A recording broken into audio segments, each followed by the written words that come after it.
সেলিম ভাইয়ার কোরবানির মাংস আসছে। সেলিম ভাইয়া নিজে হাতে রান্না করতেছে। আমরা সবাই আসছি সেলিম ভাইয়ের বাসায় বলতেছে কোরবানির মাংস আমাদেরকে রান্না করে খাওয়াবে। সমাজ পরিবর্তনের প্রেক্ষাপটে ছেলেদেরও রান্না করতে হয়। বিদেশে ছেলেরা রান্না করলে অনেক বিদেশে ছেলেরা রান্না করে, তাই ছেলেরা রান্না করে। করতেছি।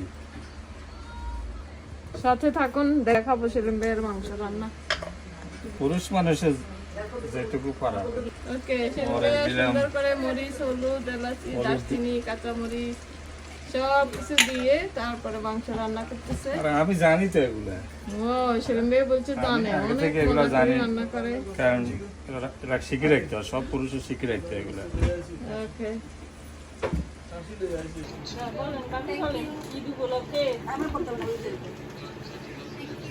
বাবি সবাইকে ঈদের গিফট দিতেছে।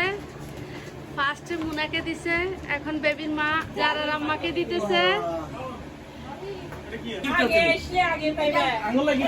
আছে আছে, সবার জন্য আছে, সবার জন্য আছে। আপনার ওই হাওয়া গিফট নাও।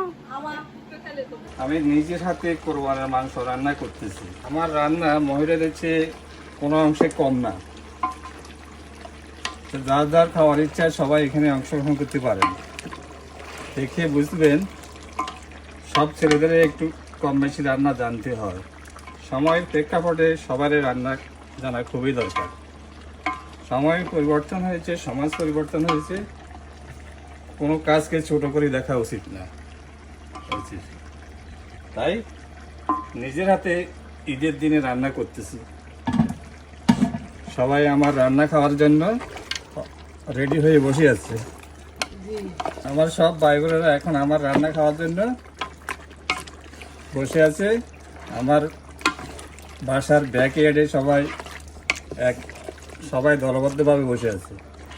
কিছুক্ষণ পরে তাদের খানার প্রস্তুতি চলবে।